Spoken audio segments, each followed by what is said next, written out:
Perfect. Yeah. Okay. So you got good treatment. And does that take us to the part of your faith crisis, or was there other things you wanted to Yeah. talk about? Okay. Yeah. I'll say so. I would say so. Um, so this is kind of interesting for me. So I'd always had definitely some questions about uh, certain things in church history. Polygamy was the biggest thing for me. That was very, very hard as a teenager. And I would focus on that so much and be so just frightened by maybe that I would have to live that way. I'd have dreams about it. There was a moment in my life where it just kind of consumed me. So that I think was so issue some issues like that. I just had a very, very hard time squaring, because to me, like, this church was my whole world. It's just the way things worked. And so if there's something like polygamy that was very uncomfortable for me, I didn't know what else to think besides, well, okay, this is gonna be my life, I guess, so so the interesting thing for me is that so I did start doing more research on church history, and I did find resources such as the CES letter, and I watched this podcast a lot, and Mormon Stories? yeah. Okay. So at some point you started having questions and you started exploring. Yeah.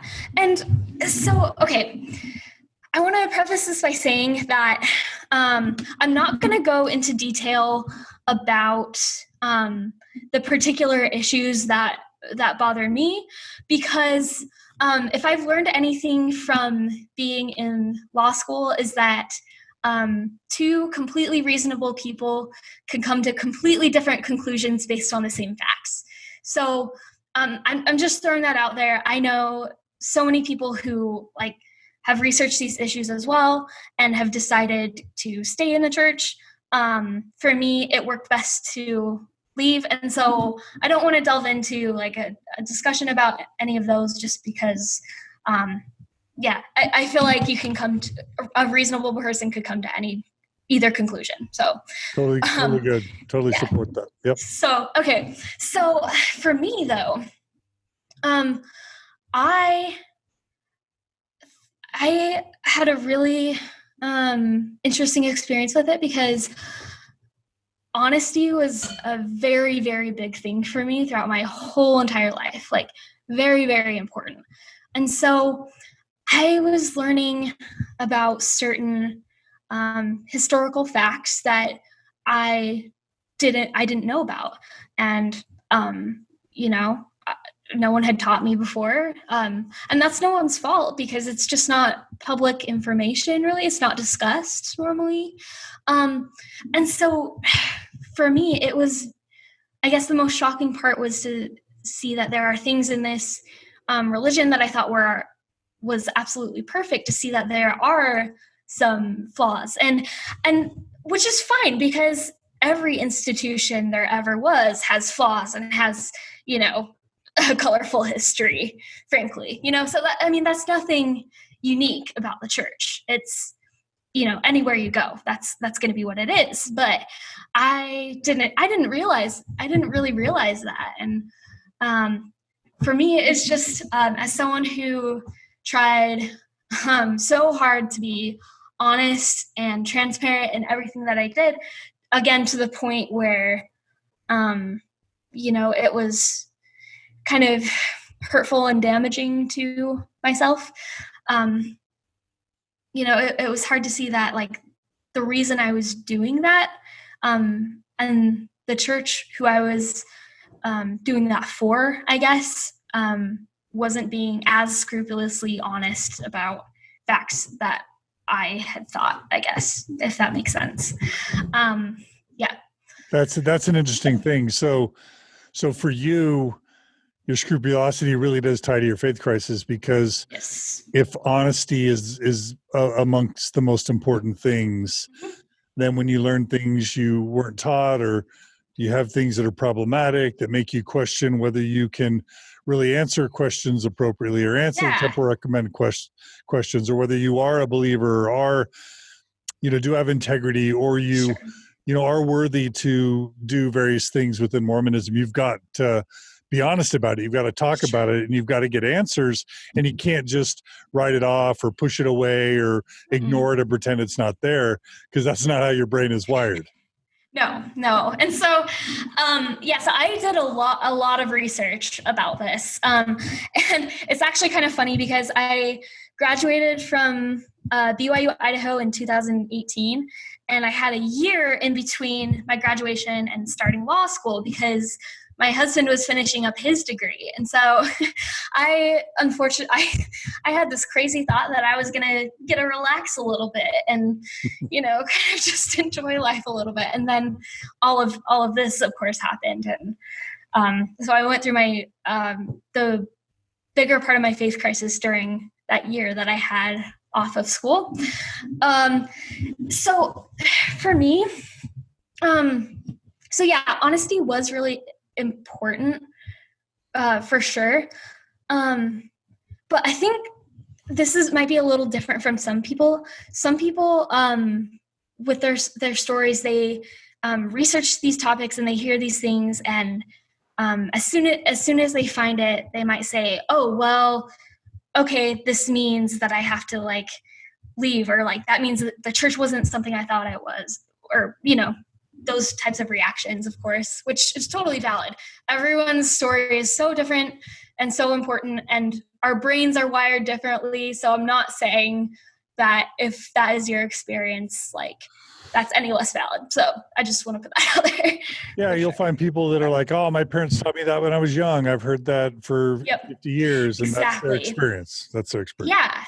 Yeah. So for me, it wasn't necessarily like that.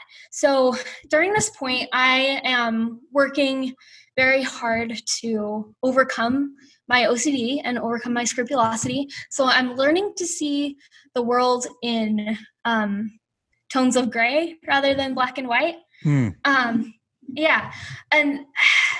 So that's something that was a big focus for me. And that's, of course, that applied to church as well. I viewed the church as black and white. It's either you're in or you're out. It's true or it's not true, or, it's good or it's bad. But during this time, I actually learning some of these facts for me about the church history. You'd think for someone with scrupulosity, they would be more on the train of okay, it must be completely false now. I need to leave or whatever. Or you go to the opposite extreme to say no, this is complete anti-Mormon literature. This is, I don't know. You go to one extreme or the other. But for me, since I was learning how to view things in a grayscale, I guess, I learned that even the church that I thought was perfect in every single way has some gray aspects to it. And that was the first time I realized that. So for me, I guess it wasn't necessarily that learning these things made me want to leave. It's just, it made me realize, wow, okay, even the most perfect, I guess, institution has gray areas. And so it finally, for me, allowed me to be comfortable in making the choice for myself, whether the church was right for me personally or not personally. So for me, it was more about coming to the point where I could make a choice about my spirituality and my religion. And for me, at this point in my life, and there's a combination of so many factors, but I decided that the church at this point wasn't for me anymore. And I was able to do that while still appreciating all of the good about the church. And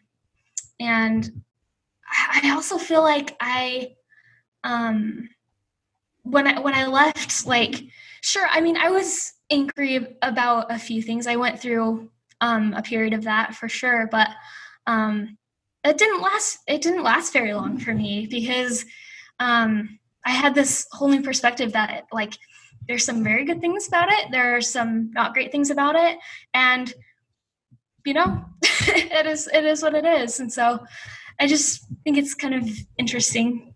So even though someone with OCD might be inclined to be very binary about everything, yeah, somehow you were able to emerge from your faith crisis, deciding that maybe it doesn't work for you, or maybe you can't believe it, but you still see a lot of good in it and value for other people. Absolutely, for sure.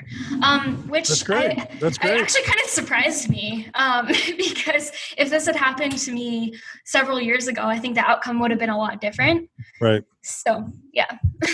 Well, that's definitely good for your family relationships and your friendships. Yeah, absolutely. Yeah. So, yeah, and our family has worked through that as well. And I gotta say, like, they are seriously great people. We've come to the point where we have all decided to put the relationship first, and respect that and honor that as much as possible. And so, of course, it leads to sometimes where we may have difficult discussions or disagreements about something. I'm not saying it's all completely smooth or anything like that. But in any relationship, there is going to be problems. Of course there is. And especially when you're trying to keep that relationship strong, I feel like couples who are married and say they never fight, I feel like either they're completely lying or they don't have a strong relationship because it's kind of inevitable. But so overall, my experience since that has been very positive. Definitely hard, insanely hard, but it is what it is. So I've noticed that for some scrupulosity clients within Mormonism, losing their faith in the church or leaving the church results in, for some, a decrease in some of their symptomology, their ruminating thoughts, and maybe some of their compulsive behaviors. And in some cases, I've heard about the scrupulosity just kind of resolving by losing your faith and leaving the church. Now, having said that, OCD is its own disorder, and like I said before, it can just move. So you can lose your faith in the church, and then your OCD just can attack a new thing. So I'm not trying to say that the cure to scrupulosity is losing faith, but some people do get better. So do you want to talk about that, whether that was a part of your OCD or your scrupulosity getting better? Sure, yeah. And to emphasize that point even more, like this book that I brought up earlier, the woman who writes this overcame her scrupulosity and stayed an active, faithful member. And so so just along with that point, there's what someone chooses is not necessarily right for other people, and there's so many different outcomes that can come from that. But for me, I noticed that my scrupulosity symptoms completely felt healed when I made the choice for myself. And it's hard because I know that's hard for some people to understand that choice is the best choice for me, which is hard. Which either they'll say, well, Heavenly Father, what's going on? How can somebody get well by leaving the church? Wickedness isn't supposed to be happiness. It's wicked to leave the church, not righteous. She leaves the church, therefore she should not get better, be happier and healthier. Or they would just say to you, no, you're not really happy. You're not really healthier. You need to double down on the scripture study and the prayer and the righteousness, because it's impossible that even if you think you're happier and healthier, there's no way you are, because that's not how it works. I've tried that route. I've tried reading more and more and more. And for someone dealing with this, like you said, it just something like that will reinforce the cycle. unfortunately. And so for me personally, and again, like, I'm going to emphasize that this is my personal experience and my personal journey with this.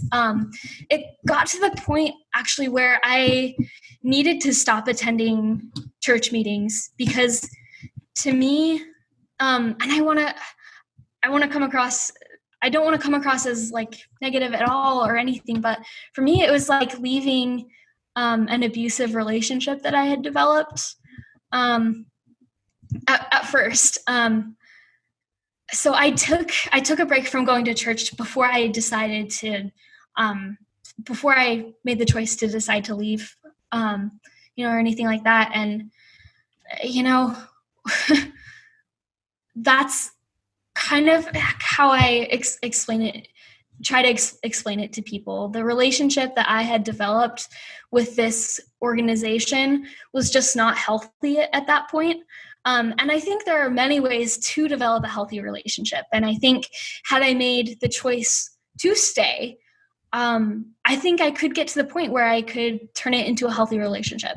But no, for me, the main thing I've noticed since leaving is that I have a lot more time and mental energy to think about other things, which is very new for me, actually. I spent so much time focusing on what may or may not happen, around my fears that come from scrupulosity, that, I didn't have a lot of time in my life to think about other things. And so for me, it's the best decision that I could have made for myself, because I'm just happier at this point. I have focused on the things that I feel like will truly make a difference in my life and the lives of other people. And that's been a really healing experience for me. Yeah, and that's really what it comes down to is OCD can just take over your life where you can't enjoy it. You're always thinking about it. You're always performing your compulsions, and it just crowds out enjoyment of life. And so that's the benefit is once you can let go of the compulsive behaviors, hold loosely the intrusive thoughts, you get to actually have the opportunity to enjoy your life, or the option of enjoying your life. And it sounds like that's what's happened with you. Oh, yes. And it's felt so good. And for me, it's just been so interesting, because I used to be totally a complete introvert and so shy. I did not talk to anyone. I changed schools in 8th grade, and I think for the first couple months I didn't talk to a single soul. That's how I was. And I've gotten to this point in my life where I just have been able to form relationships with people more easily.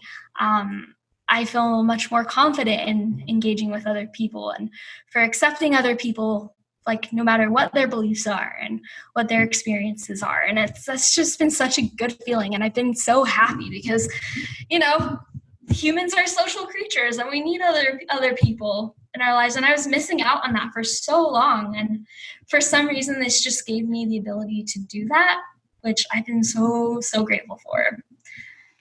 So it sounds like your life has blossomed in many ways since kind of making these decisions that maybe were painful for others, but they're right for you.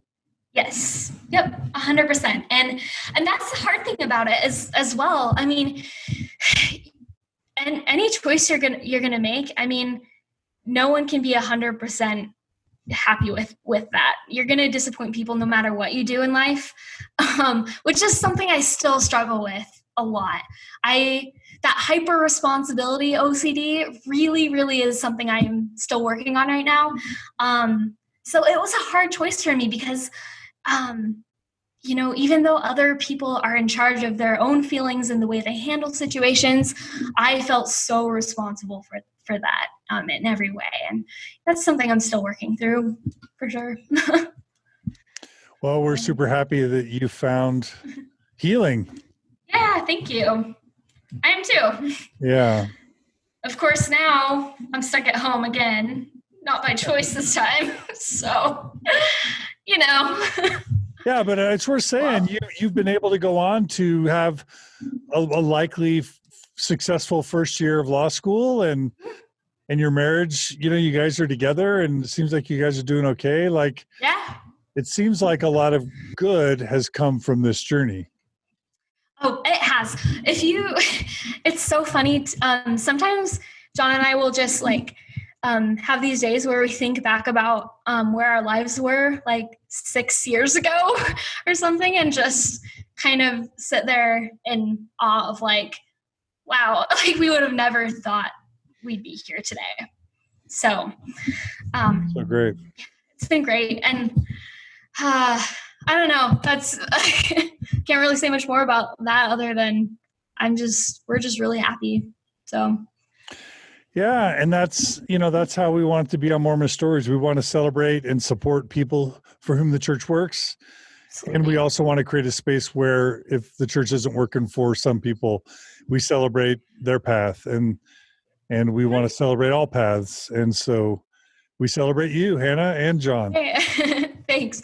No, and I appreciate that, because something I did have a hard time with is I feel like people going through a crisis of faith don't often have people they can talk to about it, or not easily anyways. And so that is something I definitely struggled with. And so I appreciate avenues such as this and, any other methods, of course, where people can feel free to share their stories. And I know it helped me hearing that other people had gone through something similar.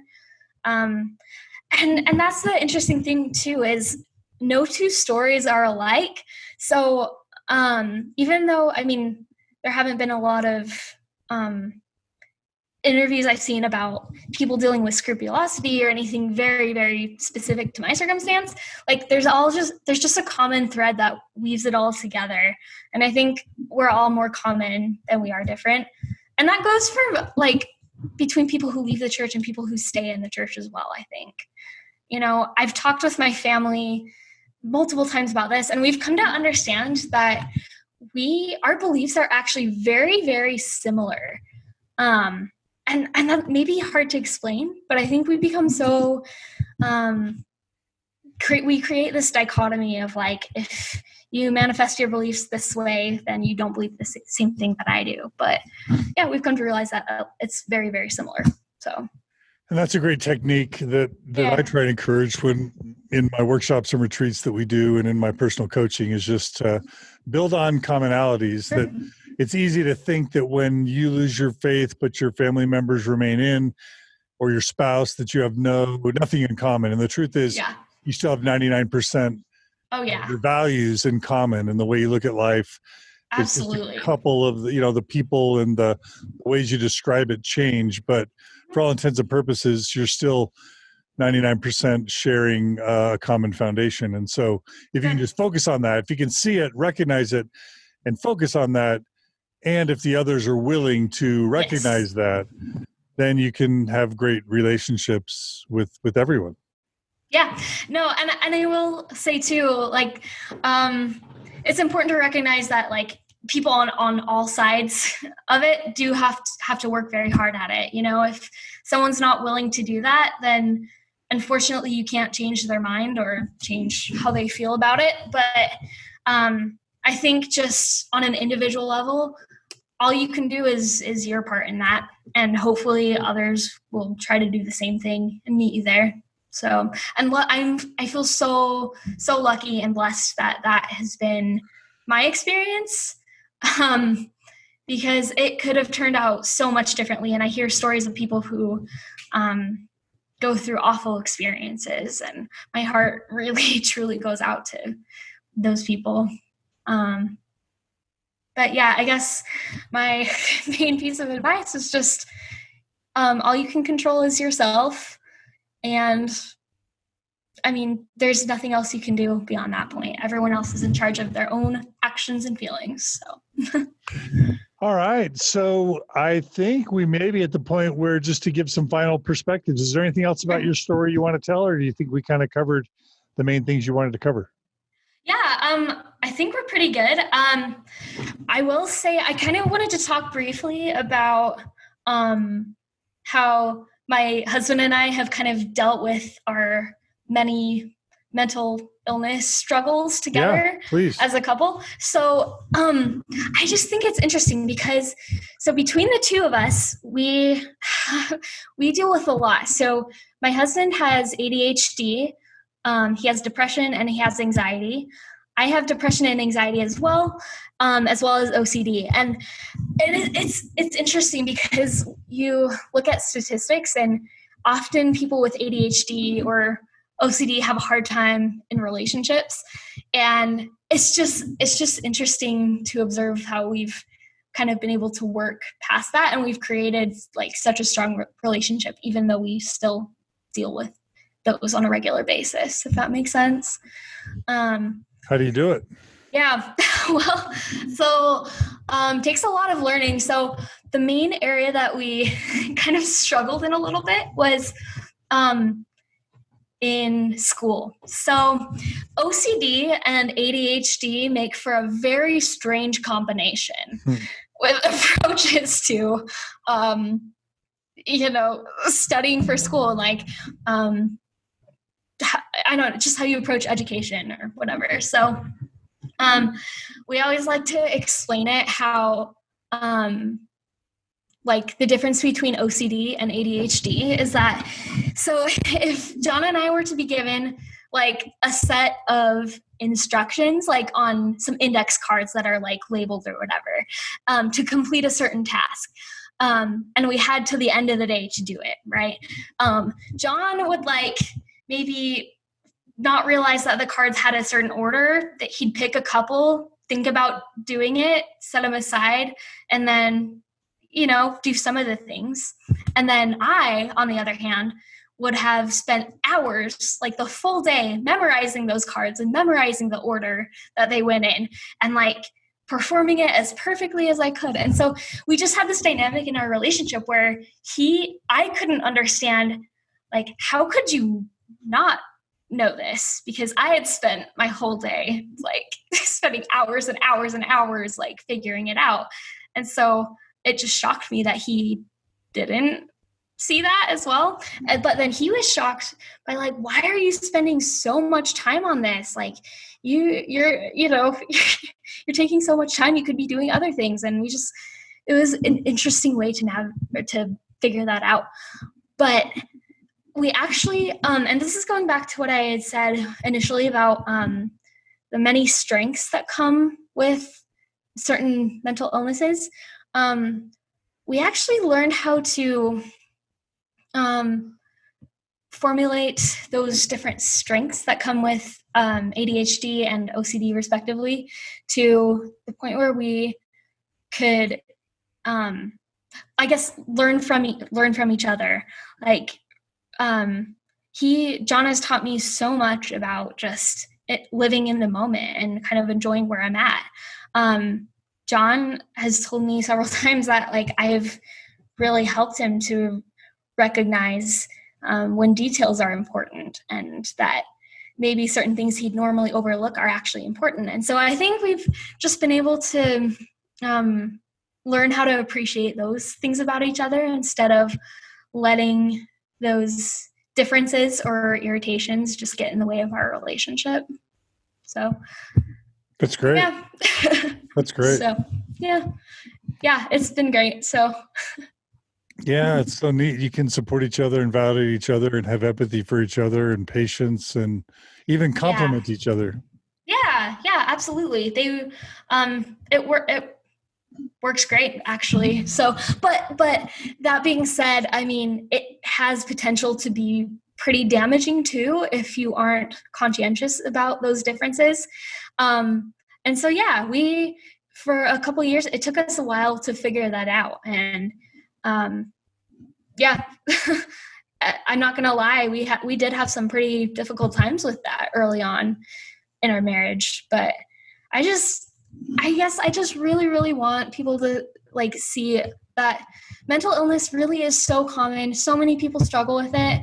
And literally there are also so many strengths that come with those thought processes. And so from my perspective, getting help for mental health treatment is about mitigating those damaging effects so you can highlight on some of those positive things that come from it. So that's great. That's such a great reminder. Yeah. Yeah. It's more positive. It's more of a positive approach, which almost always yields better results. Yeah. Which is hard to do. I'm not saying that's an easy thing to accomplish. And I'm definitely still working on that. I still deal with depression and anxiety and my OCD on a regular basis, but it's kind of just about coping with it. And frankly, it's been really a good thing for me in, my education. I don't think I would have gotten to where I am right now without that drive to work hard and that drive to, push myself. So, right. Yeah. Well, that's great. All right. So I'll just ask you for a final kind of summary, few statements. So if you suspect that you might be struggling with intrusive thoughts or compulsive behaviors, Hannah, what recommendations do you give that person? And then I'll give you a couple other scenarios. Sure. The suggestion I would give is to, it might sound kind of strange, but honestly, just be okay with that. Be okay that is happening, because for me, I could kind of recognize that was happening, but I didn't want it to, and so I tried to ignore it. But the sooner you acknowledge that it's happening, the sooner you can get help for it, and the sooner you can deal with it. So, okay. So accept it so that then you can get help. Yep. Yeah. And try going to therapy. I mean, if anything, if you go and it turns out maybe you don't have OCD or anything like that, it can't hurt you, in my opinion. So I think it's always worth, And if I can just add that the mental health industry is kind of weird in that you can have a 6-year PhD and be a specialist in OCD, or you can have a 2-year LCSW or MFT, and you're all allowed to treat everything from eating disorders to OCD to, panic to, personality disorders. And just like you would never just go to a general practitioner to do eye surgery in the medical field, you would go to a specialist. I just want to say that when you're dealing with OCD, go to a specialist. Don't go to a general practitioner. Go to an OCD specialist who has a track record of treating OCD with an empirically supported treatment like exposure and ritual prevention, or ERP. And if you look for OCD clinics that, again, don't rely on quackeries for treatments. Don't go to a religious therapist that's going to use religion to treat scrupulosity. Go to a treatment center that specializes in empirically supported evidence-based treatments for OCD that involves exposure and ritual prevention, or ERP, and CBT, and if you can, find someone who does acceptance and commitment therapy, or ACT, for OCD. So that's my plug, if that's okay. Yeah, that's great. And you will get better. The good news is that it's hard to do exposure, but if you can stick with the treatment and not drop out, it's one of the highest success rates of all treatments in the mental health profession. So do ERP and stick with it, and there's like an 8 or 9 chance out of 10 that you'll get better, or you'll see significant positive results. Yeah. All right. So if you're a family member of someone with OCD, what do you recommend? Oh, that's an interesting question, for sure. Okay, it depends. So are you talking like family member for someone who knows their diagnosis of OCD, or someone who doesn't know their diagnosis? Yeah, if you know your family member has an OCD diagnosis, or if you suspect that they do, either one. Sure. Okay. Yeah, my recommendation is that try to learn as much as you can about it. It's a common misconception, and I talked about this earlier, that OCD only manifests in certain ways. And as I hope we've kind of come to be able to share, is that it manifests in so many different ways. And so I think just becoming aware of some of those tendencies can go such a long way, and be very, very conscientious about the way you talk to that family member with OCD as well. Remember that they can maybe interpret something different than you are trying to convey, and also be willing to talk with them as well. For me personally, it's been so helpful where there have been miscommunications, where my friends or my family members are willing to talk through it with me. And it's helped me so much to be able to see, okay, this is how I can maybe interpret these things going forward. And so I think it's a two-way street, and having open communication really helps on, the person's who's dealing with it. It helps on their side a lot. So for you, not avoiding talking about it, but being open and talking about it, getting educated. Yeah. And again, like I tried to mention earlier, not unintentionally participating in the compulsive activities and reinforcing them, which means not reassuring in many cases, not providing the reassurance that people are seeking, because people with OCD will often seek reassurance, and your job is not to enable.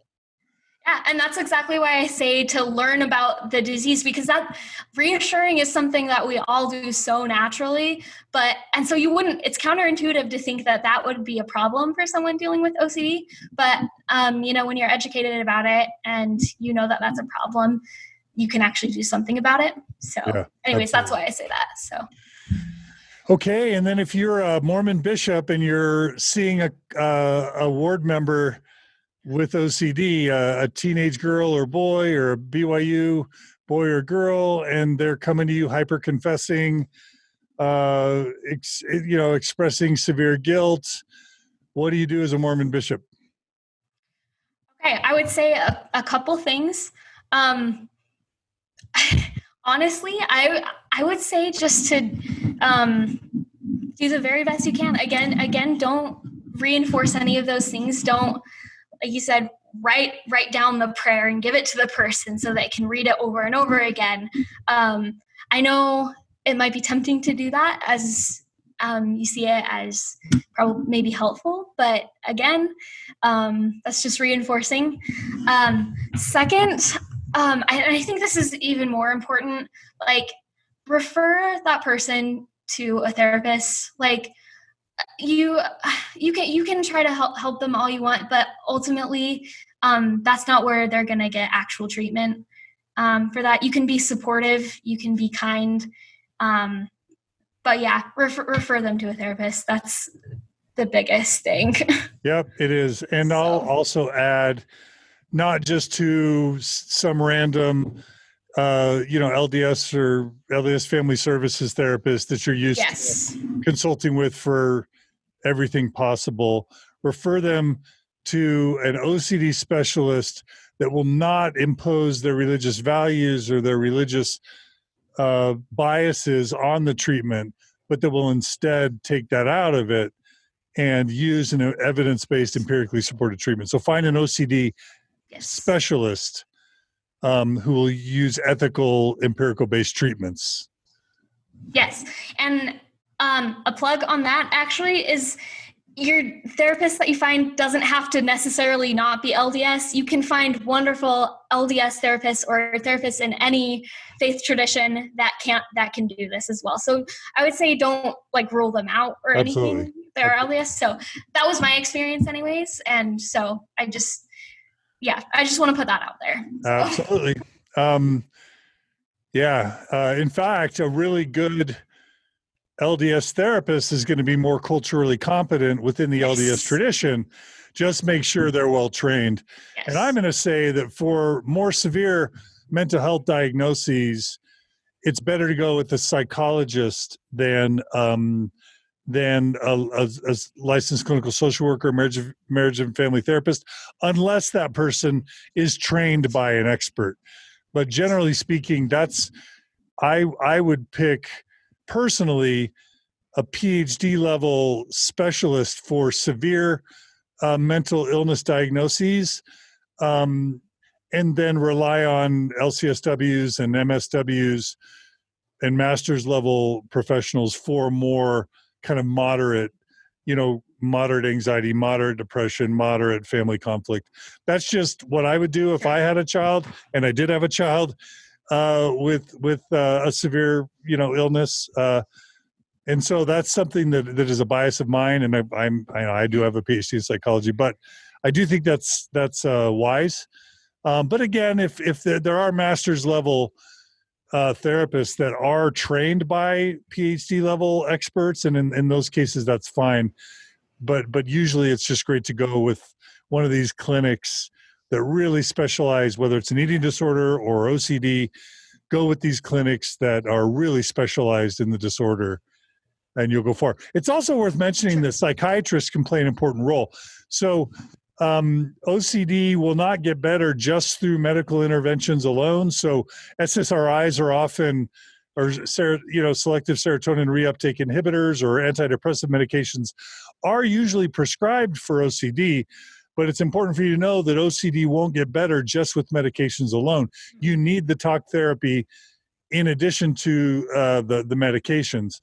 And so you will sometimes want to consult a psychiatrist to get the medical support that you need for the OCD in addition to the talk therapy or the treatment. So don't forget the psychiatrist's role in the treatment of OCD, I guess I should say. Yeah. I'll totally agree with that. I did a combination of talk therapy and medication. I met with a therapist and a psychiatrist on a regular basis. And I would say definitely the combination of the two is what helps the most. So. And last, I'll just have this be the last thing for anyone going through a faith crisis in Rexburg, in BYU, Idaho, or out in a mixed faith marriage. Just a few tips for navigating a faith crisis in or out of a marriage. Yeah. Wow. I just first want to say that, I have so much empathy for you, because it is, I think, it's one of the hardest things you can go through, in my opinion. It was for me anyways, and I know it was for so many other people. And especially in Rexburg, I felt so alone. When you that's so highly concentrated with people in the church, it's just, you feel, again, you feel so lonely, like you're the only one who'd ever gone through this. And frankly, I didn't know anyone else who had gone through this until I did more research on the internet and, found people and actually found a community of people. My advice is just when you're ready to decide what you want to do, make the decision that's best for you, and don't try to make it based on what you think other people will want you to do. That's going to hurt you worse in the long run. Even though you might hurt some people initially, that's just the hard thing about this, is you're going to, and people will be disappointed, understandably, for sure. But yeah, you can't please everyone. And the last thing I'll say is that there's not a time limit on your journey either. And so, I know some people who have left the church after maybe a couple weeks.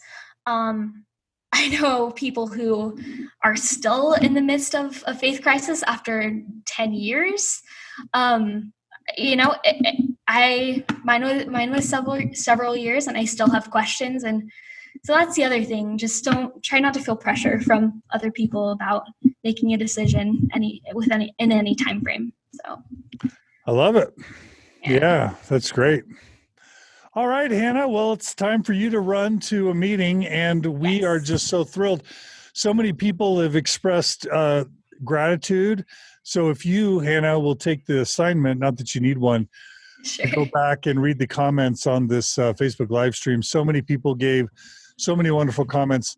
I'll read you just one from Kimberly Anderson. She writes, I'm selfishly very sad that Hannah is in law school. Hannah's awareness of her various challenges, the understanding of her journey, the candidness of her ability to discuss it leads me to believe that she would be a tremendous therapist. She is incredible. Thank you. And that's so sweet.